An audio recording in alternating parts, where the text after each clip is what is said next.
जय भीम। नमस्कार। जय संविधान, जय विज्ञान। आज आप लोग को आमंत्रित किया है। देश के अंदर, हमारे देश में जब चुनाव हुआ 2014 में, तो नरेंद्र मोदी जी ने बहुत सारे वायदे किए थे कि हम 2 करोड़ लोगों को नौकरियां देंगे। 12 वर्ष बीत गए, 24 करोड़ नौकरियां हो जाती। अगर 24 करोड़ नौकरियां हो जाती, एक परिवार में 4 या 5 लोगों का सदस्यों का परिवार होता है।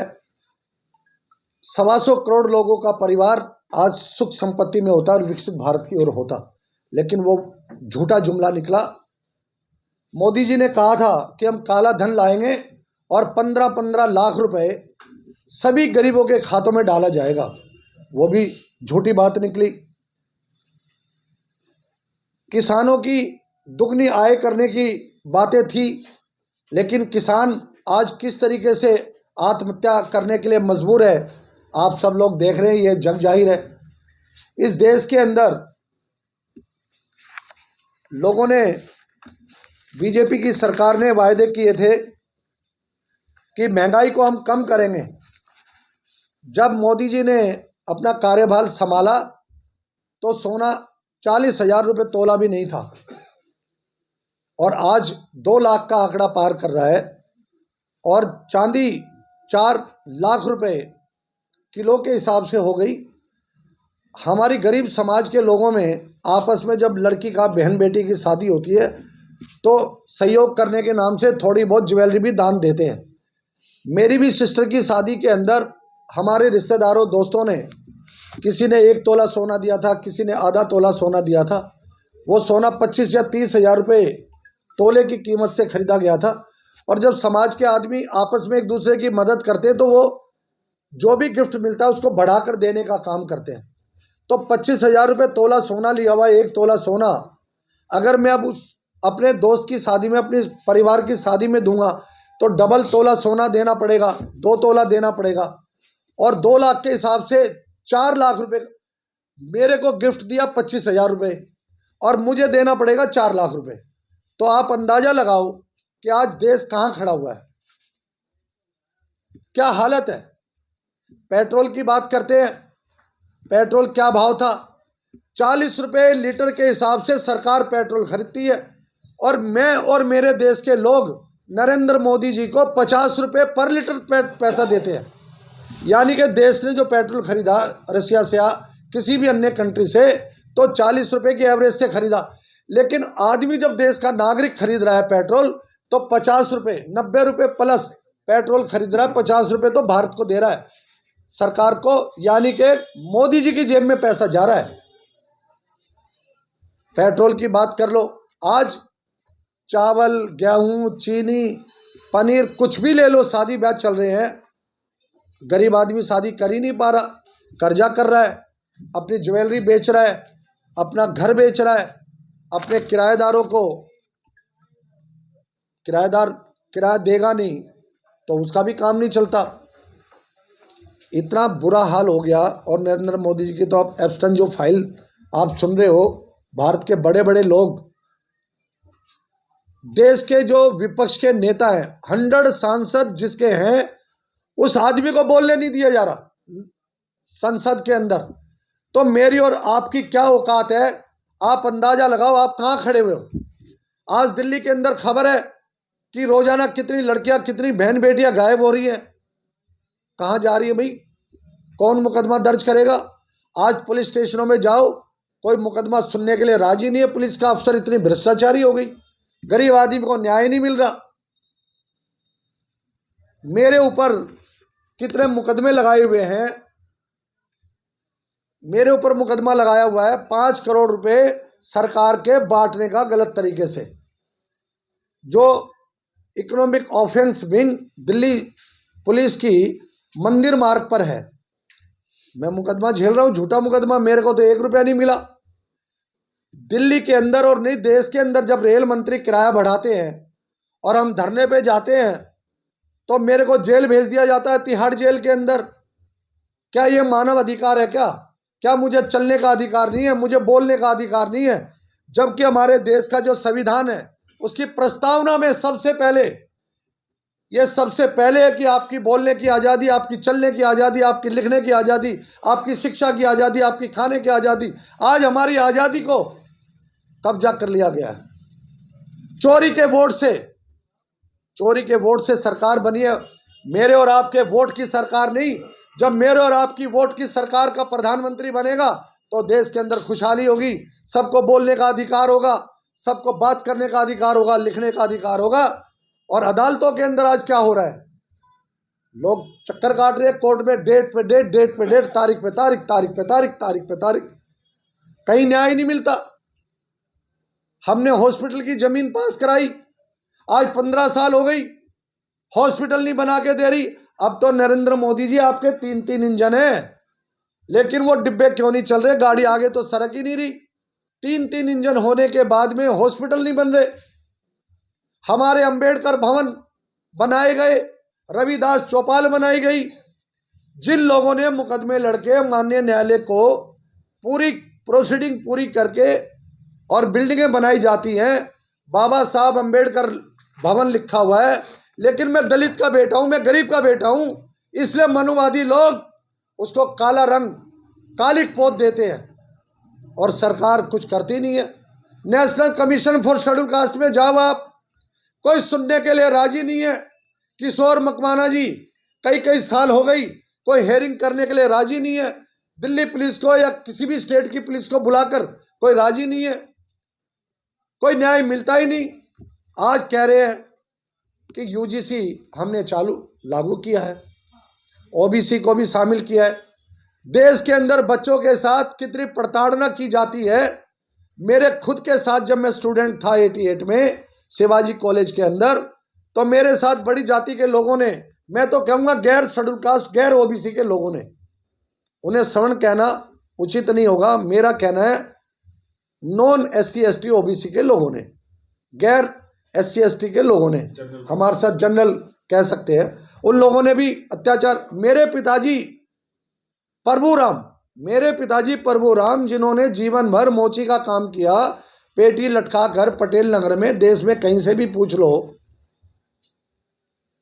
अगर मैं उनको ये बात बताता कि मेरे कपड़े उतार लिए बड़ी जाति के लोगों ने, तो मुझे कॉलेज ही नहीं भेजते।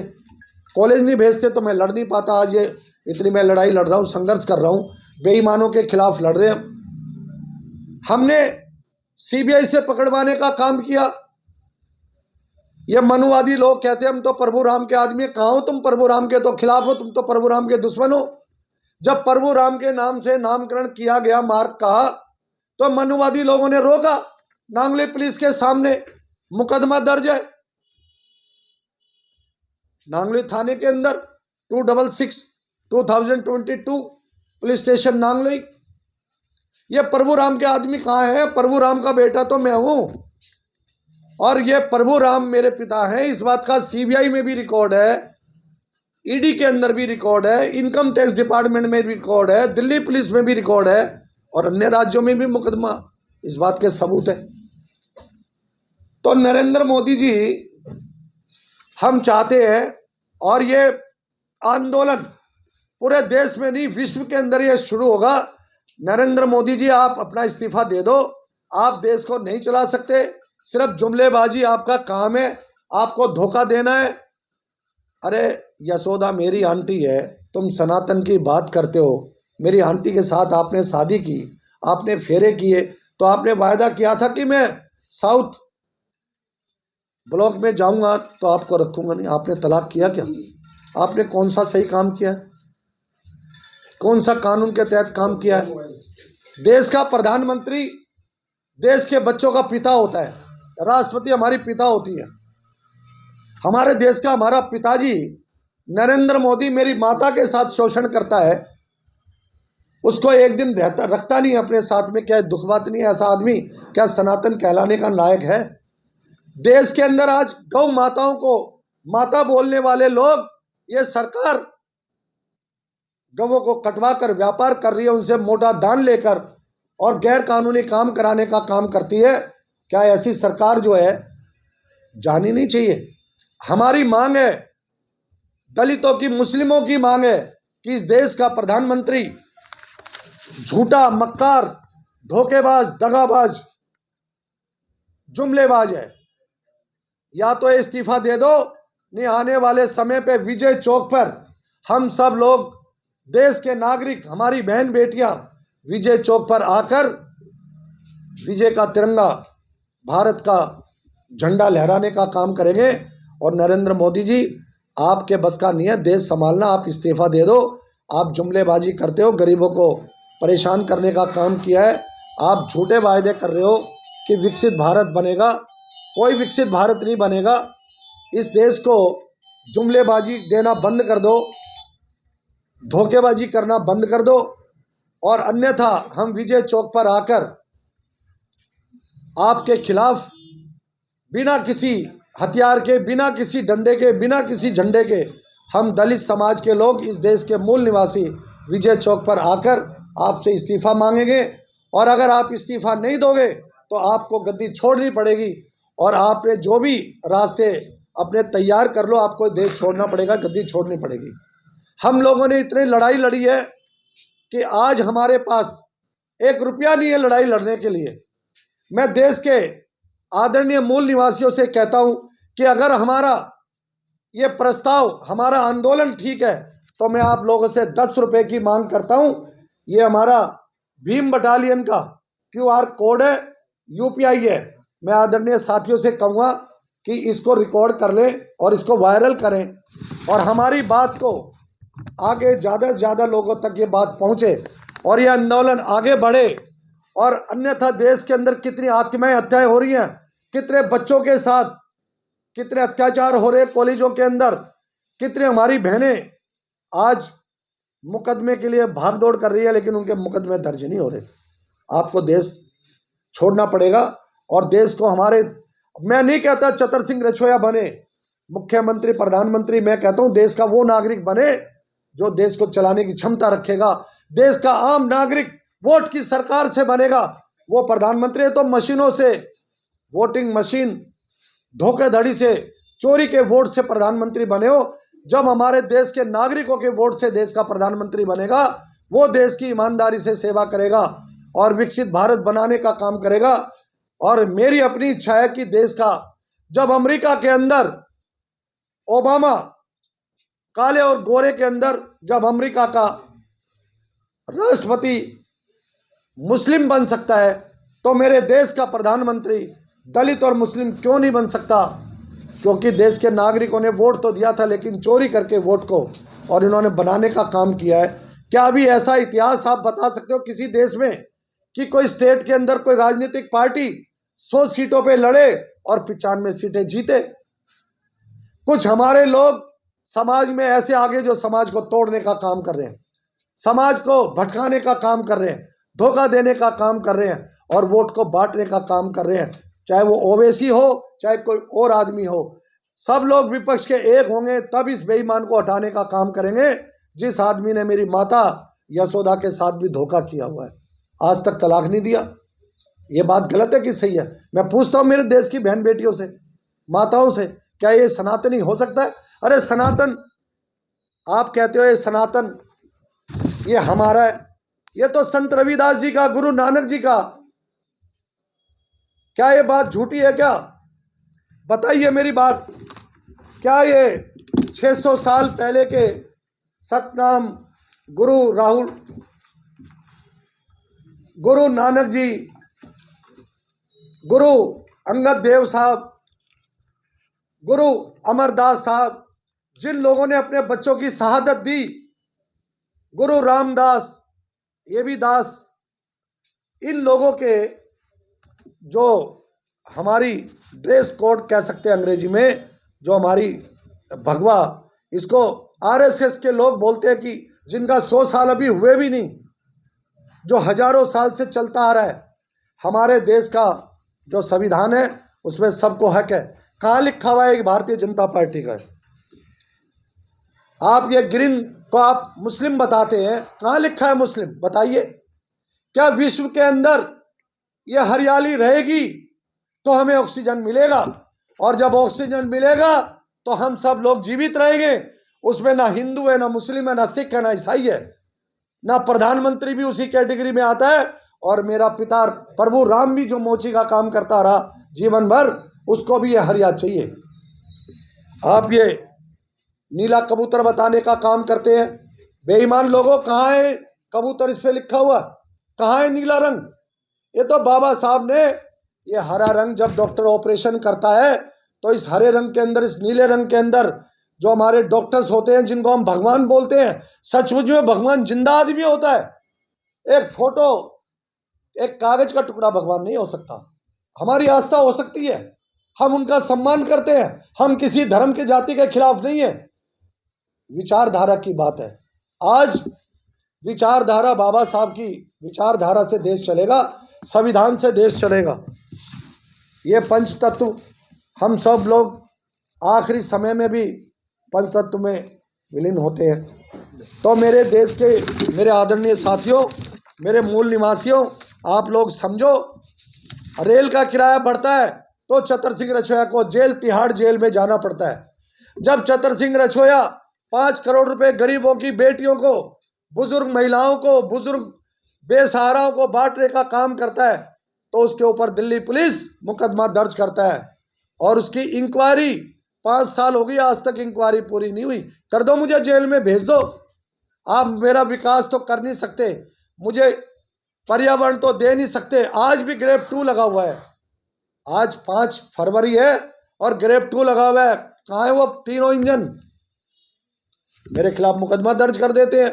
मैं धरना प्रदर्शन करता हूँ, मेरे खिलाफ सरकारी ऑफिसर लिख देते हैं, इसलिए तो मुझे तंग कर दिया। मैं जब तक जिंदा रहूंगा भ्रष्टाचारियों तो मैं पीटता रहूंगा। और 2 लाख रुपए मैंने रंगे हाथों पकड़वाने का काम किया। सीबीआई के अंदर मुकदमा दर्ज है, आज भी 2 लाख रुपए सीबीआई के अंदर है।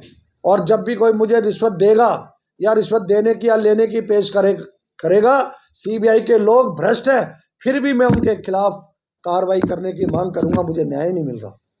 क्या मेरे देश के लोगों, इस न्याय दिलाने में आप मेरा साथ दोगे क्या? मैं 10 रुपए की भीख मांगता हूं आप लोगों से, भीम बटालियन का QR कोड की रिक्वेस्ट करता हूं। मुझे केवल 10 रुपए की भीख चाहिए। करोड़ों रुपए खर्च हो गए।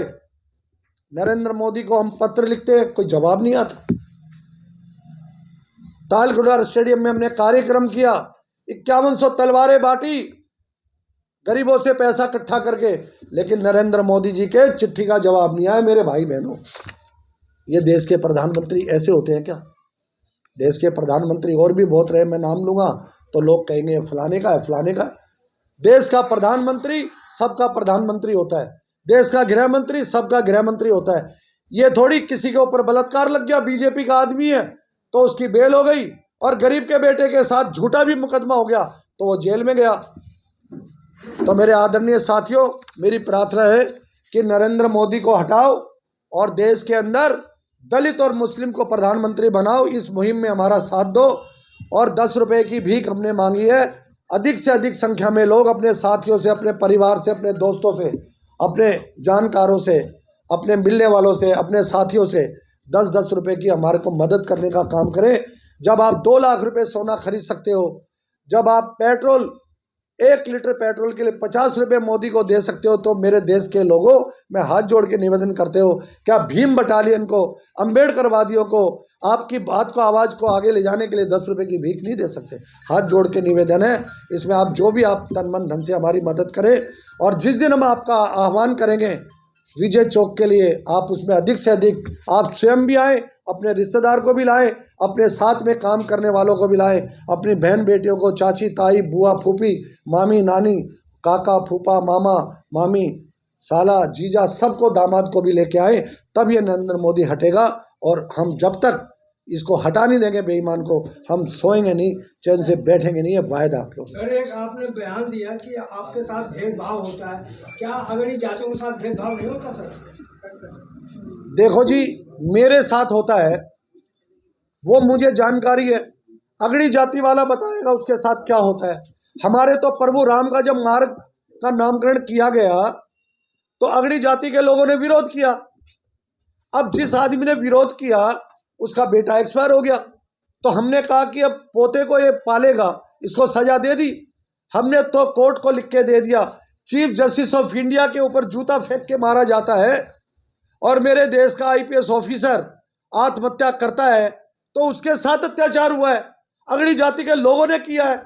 अगड़ी जाति के साथ क्या अत्याचार हो रहा है? देश की सारी जमीन उनके पास, देश की सारी नौकरी उसके पास, बिना रिजर्वेशन के लिए भ्रष्टाचारी है ना, उसके साथ क्या अत्याचार हो रहा है? कोई अत्याचार नहीं हो रहा। सर आप लोग कहते हैं मौनवाद मुर्दाबाद, ब्राह्मणवाद मुर्दाबाद, तो भी तो अपमान है उनका। नहीं, हम ब्राह्मणवाद मुर्दाबाद नहीं करते, हम कहते हैं अपराधी मुर्दाबाद। अगर कोई जाति की बात करता है वो राजनीति करता है, उन लोगों से सावधानी बरतने की आवश्यकता है। जो जाति की बात करेगा, धर्म की बात करेगा, वो धर्म की बात करके धोखा देने का काम करेगा। और ये मनवादी लोग, मैं कह सकता हूं, ये धर्म की आड़ में मंदिरों को तोड़वा नहीं रहे, मस्जिदों को तोड़वा नहीं रहे। जहां इनको आरएसएस की बिल्डिंगों को पार्किंग की आवश्यकता है, हमारे रविदास मंदिरों को तोड़वाने का काम करते हैं। और कुछ लोग ऐसे हो गए जो जानबूझ के रात को आजकल तोड़वाने का काम करते हैं और सुबह आके खड़े होकर कहते हैं मंदिर तोड़वा दिया, धोखा देने का काम कर रहे। ऐसे लोगों को जो जेल भेजना चाहिए।